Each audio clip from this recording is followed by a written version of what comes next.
There's a special place in my heart for the next set of 50mm lenses we're going to be looking at today. These are a few of my fast 50s that are especially vintage, especially cheap, and especially strong in their look characteristics. These are some of the faster lenses from my collection. That means the aperture opens up all the way to f1.4 or even 1.2. I've kept these around because of their performance and their unique look. They include my favorite normal lens, the Konica 57mm f1.4. I was really surprised when I came across Konica. Their lenses are underrated in my opinion, though many in Japan seem to seek them out. Before this testing, I always felt that this one was especially good, combining the characteristics I like most. Close focus distance, a slightly longer focal length at 57mm versus 50, sharp in the center for portraits, really nice background blur, at least to me. And subjectively, I love this lens, and I'm interested to see how it holds up. The Olympus OM 50mm f1.4 is a small gem. The first one I ever picked up was something I got for $5 on it. It was attached to a broken OM1. But it made incredible pictures, especially in black and white. I've replaced it over the years, and I'm excited to see how the new one performs. It's light enough to keep in your pocket and small enough to go with you wherever you go. My favorite photo that I ever took is of my two daughters. I captured this one at Magic Kingdom, and I did it with this next lens. The Nikon Pre-AI 50mm f1.4. It's slightly less damped in the focus ring, and many of these earlier Nikons are the same way, but they really let you focus pretty quickly. And like all of my Nikons, the lens never disappoints. I've got two other Nikon 50mm f1.4s, an S and an SC, and I'm going to test them against each other at some point. But these pre-AI Nikons really are a great bargain for the excellent quality they provide. The Yashica ML 50mm f1.4 is an absolute sleeper lens. Everyone starting out is grabbing M42 lenses, right? You see those M42 Takumars getting snatched up all the time. And while I do have a 7-element super multi-coated Takumar that isn't in shooting condition at the moment, this Yashica is even better in my opinion. My Yashica ML is also M42. This is known as the Pentax Universal Screw Mount, but it does have some fungus in it. And even though that's the case, I still find the rendering absolutely amazing, and I've used it for some of my favorite portraits of my wife. And despite the age, the fungus, and the fact that mine is pretty beat up, I'll never part with it. I mean the lens, not my wife. My Pentax A 50mm f1.4 was a favorite lens when I shot Pentax DSLRs 15 years ago. I upgraded from the f2 version, though I've tested that in other reviews if you'd like to see how it did. The A version of the Pentax lenses meter on their DSLRs, which means even though you won't have autofocus, the other auto exposure functions on the modern cameras still work. Another M42 classic, we're going to look at the Mamiya Secor branded Tomioka 50mm f1.4. Now this lens comes by a lot of different names. They're all made by Tomioka, but you may see it as Rejuvenon or Sears or Ricoh or Mamiya Secor or others. These lenses have a cult following, which may be a bit overblown, or is it? Well, we'll find out when we take a look at it. Some people say it can give a look and feel that none of the other vintage lenses can produce, and mine has a touch of fungus in it, so keep that in mind. It's not pristine, but it should make for an interesting comparison. Last but not least, I'm also going to throw in my Minolta MD50 1.2 just to see how it compares. At some point, I'd love to do a super fast f1.2 comparison of 50s that includes this lens, the Nikon 50mm f1.2, the Pentax M or A 50mm 1.2, and perhaps one of the many Canons that are out there. But since this is the only f1.2 in my collection at the moment, I thought it would be interesting to show how it fares and see maybe whether or not that tiny extra half stop of aperture is worth the extra money. In future episodes, I'm going to compare even more 50mm lenses, including a bunch of different Konicas, a bunch of Nikons, and more. So do check out my other videos. So, let's see what they can do.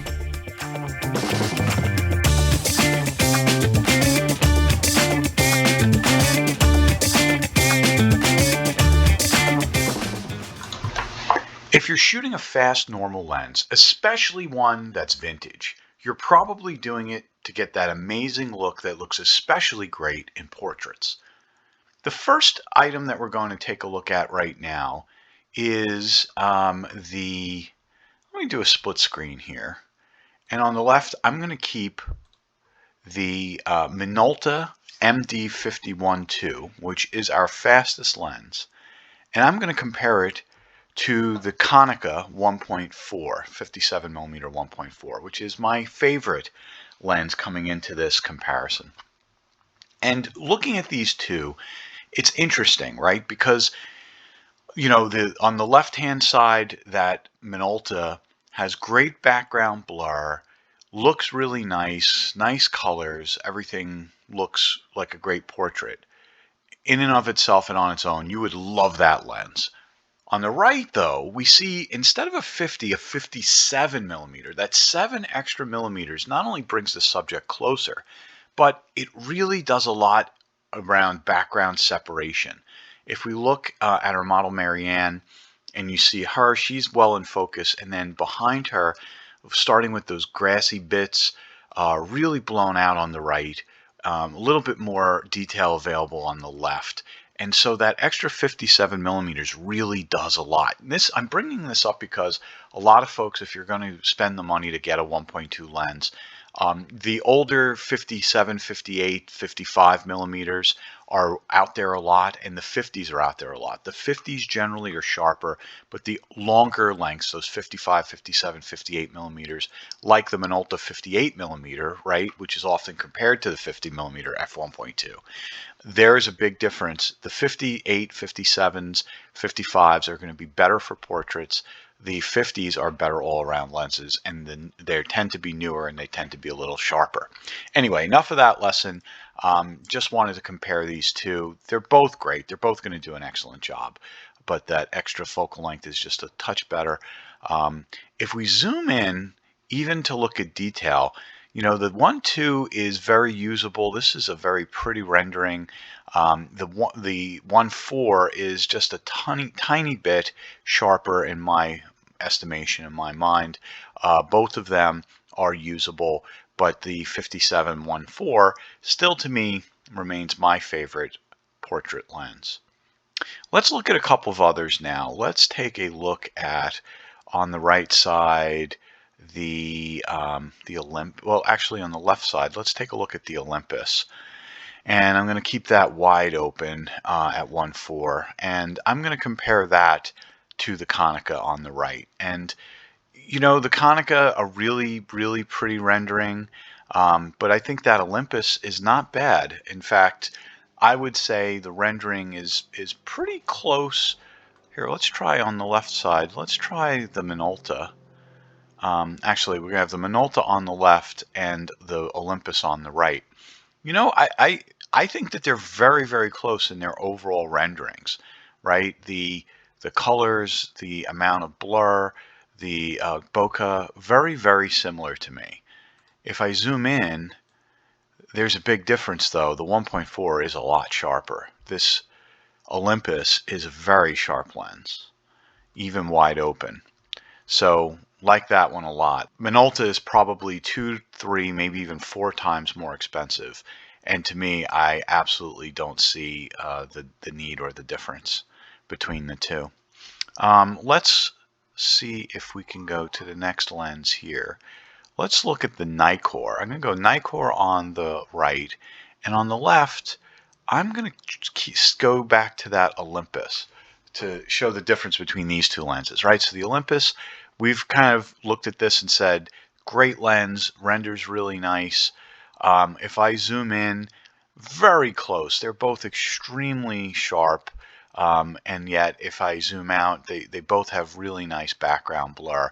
This would be a toss-up to me. It would be really hard for me to tell which of these I might go for. Personally, I think the Nikon has a little bit better contrast and a little bit more definition. The Olympus is a little bit more pleasing, and maybe the bokeh is a little tiny bit less of a focus here and a little bit softer. So really, either of these could do the job. I think they'd both be very, very close. That Olympus is just so sharp, and I mean, so is the Nikkor. But I still probably will keep the Olympus up. And on the right-hand side, let's go to the next one, which is the Yashica. Now, the Yashica ML M42 mount lens, older lens. Again, you're starting to see, remember, my particular version has a lot of issues with it. It's older, it's beat up, it has a lot of fungus. So it's not going to be quite as sharp and contrasty, perhaps, as it would be if I had a better specimen. But what it does is it gives you an idea of how nice and pleasing the bokeh is and the background. Look at that, you know, how nice and soft that is. It's almost as good if we were to go back to the Konica 1.4, right? It gives you that same type of feel, a little bit different, a little bit softer, really, really nice vintage look. And let's take a look here at the Yashica. Yeah, I'll keep the Yashica there, and on the left-hand side, let's go back to the Olympus 1.4. If we zoom in, you know, the Yashica is not going to be nearly as sharp.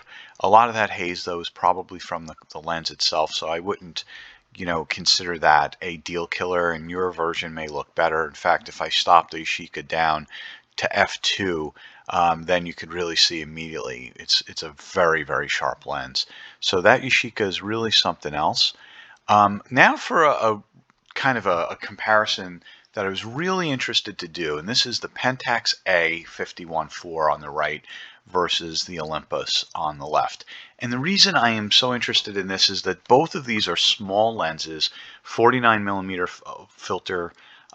They are light, small, easy to pocket and carry with you. They're kind of similar age range.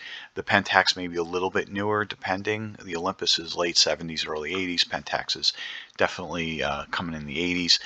But you can see the difference in the rendering already. I think the backgrounds are very similar, nice and smooth. I think that the colors are a little bit better and a little bit more saturated on the Pentax side. The Olympus is maybe a little bit warmer, which is very nice and pleasing for portraits. If we zoom in and look at them closely, I think very hard to tell, but I still think the Olympus may be a little bit sharper. Pentax may be a little bit better contrast, a little bit better colors. So it really comes down to personal preference. I think either of these would make great lenses to carry along with you. Now, the last lens that we are going to look at here on the right side is the Mamiya Secor 1.4. Remember, my version, not perfect, has a little bit of dust going on inside of it, maybe a little bit of fungus. The Olympus here is maybe the one that's performed best so far on the left-hand side. There's a difference between these as well, because the Mamiya is a 55mm focal length, so it's a little bit, you see she's a little bit closer, our model Marianne's a little bit closer. But we, and you can see the background blur is really, really nice. Similar to, actually, on the left, if we went to the Konica, right, this is a 57.1.4 versus a 55.1.4. You can see that the background is really nice on both. But I still have to say, if you're looking for a pure portrait, that Konica background is beautiful. The Sears as well, or the Mamiya Sears, it goes by a lot of different names. It's a Tomioka ultimately produced lens, is very beautiful, but I still like the Konica if I have to choose between which gives better portrait, which gives better background. And I think they're both very sharp. If you, this Mamiya, if in Photoshop, if you got rid of a little bit of haze, would be fantastic. It's not unsharp, it's just maybe a little bit clouded out. And again, remember, my copy has some stuff going on with it. If you were to stop it down to f2, it becomes very sharp and still very nice for portraits. In fact, same with the Konica. What's interesting about it, here's that Konica at f2, and here's that Mamiya at f2. Because of the way their blades are shaped, the background blur is still very nice. Even these spectral highlights are still fairly round. So at f2, these are still very, very nice lenses. the Konica may be a touch warmer, which is odd because this Mamiya has some thorium lenses in it. Some elements have thorium glass, and so it is fairly radioactive, and typically that causes yellowing.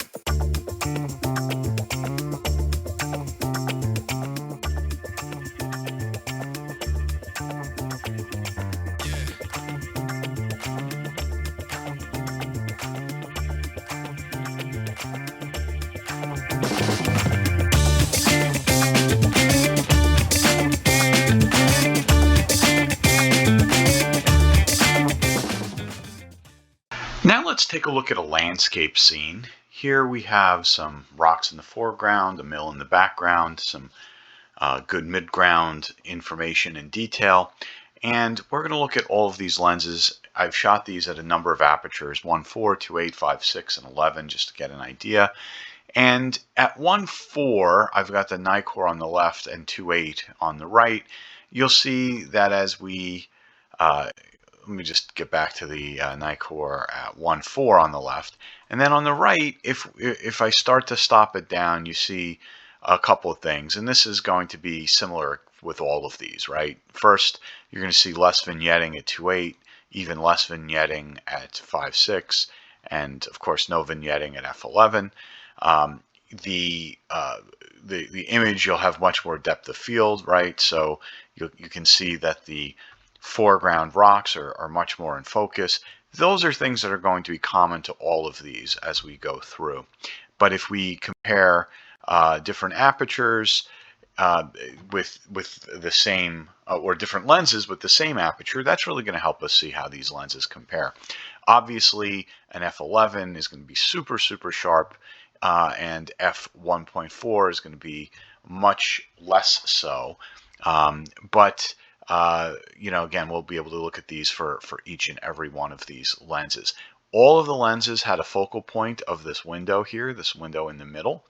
So that'll help us take a look at all of these. So, all right, let's keep the Nikon here at f1.4 on the left, and on the right, let's slip over to the Konica. And the first thing we notice here is, of course, that the rock and the mill seem to come a little bit closer to us. That's because the Nikon is a 50mm and the Konica is a 57. Otherwise, I think it's a pretty interesting scene, and it's very interesting to see how these look against each other. Without zooming in, the Konica looks really nice. The colors look saturated. You have some greens and some reds. The detail seems to be there against the sky, maybe a touch less purple fringing. And as we zoom in, I don't know that that's still the case. I kind of wonder if in reality, once you zoom in, the Nikon is really a little bit sharper. But, they're pretty close. Let's go to the next one on the right. Let's look for the Mamiya Secor. And there you can see this is at 1.4, a pretty big difference between these two lenses, right? The Mamiya has a lot more vignetting. It has a little bit of a warmer rendering. It has a almost dreamy, an ethereal impact from a big picture. And you could see a lot of reasons why you might want to use this lens wide open, maybe even for a landscape for certain effects. Zooming in, not quite as sharp, but that's not a surprise. Let's take a look at the next lens on the right. Let's take a look at the Pentax. And here, at a quick blush, the Pentax looks really good compared to the Nikon. I think there's less vignetting on the outsides. I think if we were to zoom in, some pretty good detail up here in the trees. I would say a very similar rendering. The sharpness is pretty close. In fact, maybe the Pentax is even a touch sharper or less glowing around some of those details. So really like the Pentax. Let's keep the Pentax on the left side. And on the right side, let's drop the Yashica. Oh, okay, or the Yashica on the left and the Pentax on the right. Again, the Pentax is probably the sharpest so far that we've seen at this in the portrait, wide open anyway. The Yashica I thought would be worse, right? Not quite. It has more vignetting than the Pentax, but not quite as much as I would have expected. Remember, in the portrait, it was very glowy. It was very had a lot of aberration. This lens, of course, is the one that's not quite as strong. If we zoom in, it was not that it's not quite as strong. This lens had a lot of fungus on it. But in a landscape, when you're looking at a distant object, it's really holding its own. I still think we give the nod to the Pentax. Okay, so Pentax now on the left, Olympus on the right. So these two were very close in the portrait. They're both very small. They're both highly regarded online. And I think if I'm looking at this, it's still fairly interesting. I think the Pentax has a little less vignetting in this real world usage. I think they're both very sharp, and it would be very hard to tell without zooming in which of these, aside from maybe that vignetting, is which lens. So let's zoom into the area of focus. And again, really nearly identical there. Hard to tell. Coming up into the trees. Again, remember, it's the Pentax on the left and the Olympus on the right. It's a very close call. You know, maybe here is the Olympus maybe a touch sharper, but in the corners, really is it the Pentax all the way into the corners a little bit sharper? Yeah, certainly. Once you hit the extreme corner, you know, the Pentax is really pulling away sharp corner to corner. So similar renderings, similar sharpness in the center, similar sharpness in the bottom or the second third, and the Pentax only pulls away in the extreme corners, being sharp from one corner to the next. Let's switch over to the Minolta. So Minolta here is a 1.2 lens, and you can see that a nice looking, maybe slightly less saturated than the Pentax, but not by much. Pentax has those nice coatings on it. Both of these are fairly modern lenses for vintage. They're contemporaries. You know, wide open at f1.2, this Minolta is faring a lot better than I would have thought it would have. It's really holding its own against the Pentax. All the way even into the extreme corners, the Pentax takes it, but not by much. Now, listen, you're never going to be shooting a landscape at f1.2, right? Maybe a nightscape, I guess it's possible. So if we start to stop that lens down here at 2.8, a much more reasonable aperture here, f5.6, you'll see that the Minolta becomes very, very sharp. We'll do the same on the Pentax side. Let's stop that down to 5.6. And at this point, similar colors, great detail everywhere, great detail all the way into the corners, the extreme corners of the frame. And if anything, I probably have to give a slight nod, a little bit of an edge to the Minolta, which, you know, is a $200, $300, $400 lens compared to the Pentax, which you should be able to get for much less. So if you're looking at this and you're wondering, okay, well, you know, this Minolta at 5.6, this Minolta at f11, let's keep it at 5.6. This Minolta at 5.6 is really, really quite sharp. How do the others do at 5.6? Well, if I'm on the left side, if I want to choose the Yashica down at 5.6, okay, remember this lens has a lot of fungus in it. It's really not an optimal version, but you know, stop down once you start hitting 5.6. Very hard to tell in the center. Very hard to tell in the first third, second third. You know, this Yashica, even into the corners at 5.6, is razor sharp. That's a great lens at stop down just a tiny little bit. Let's see how the Mamiya C-Core does. This is old M42, right? Little 55 millimeter, a little bit closer. You know, once you get that 5.6 range, also very, very close. Here in the corners, plenty of detail. Maybe the Minolta just a touch more, but it's, hard to say. Again, this is another lens with some fungus, with some issues. It's pretty old, but it holds up all the way into those corners. Very solid once you stop it down to 5.6. See the Konica at 5.6. Again, my favorite portrait lens on the left and my favorite landscape lens probably on the right. I can't even really tell. Very, very close. Look at the thickness of the handrail there on the bridge. And all the way into the corners, that Konica holds up. Let's try the Nikon. Let's try the Nikon at 5.6. Really sharp. Again, that was my area that I was focusing on. Nikon is at least just as sharp, if not sharper. I have a hard time distinguishing any of these lenses once you stop them down a little bit. Nikon maybe not quite as sharp in the corners, but it's pretty close at 5.6. So there you have it. All of these are going to work really well for you stop down in a landscape situation.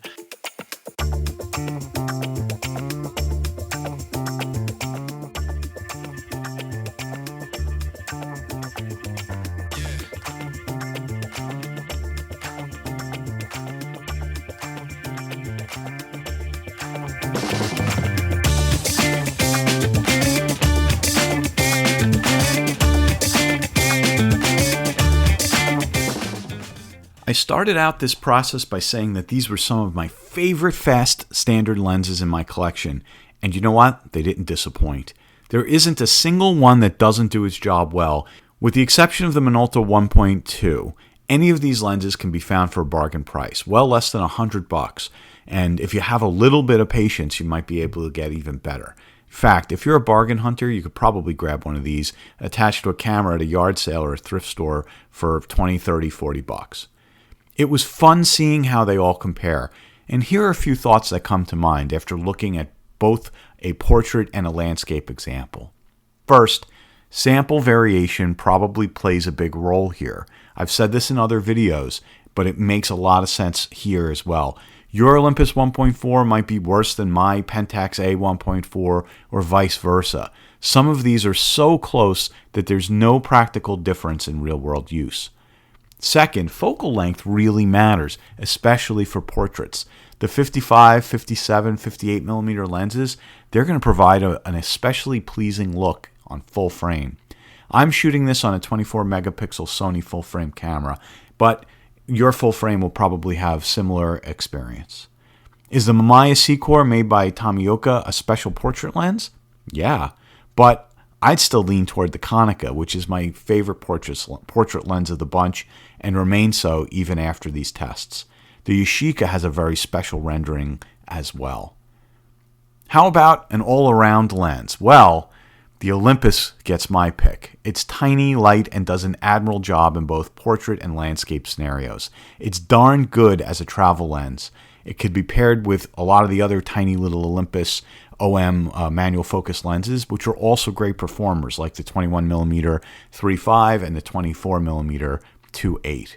For landscapes, I guess that Minolta MD 1.2 takes the cake. It's razor sharp when it's stopped down, but you know what? The Pentax A really holds its own and is sharp corner to corner, even wide open. So that may be a great lens for you to consider as well. If I could have only one, well, honestly, I might pick the Nikon.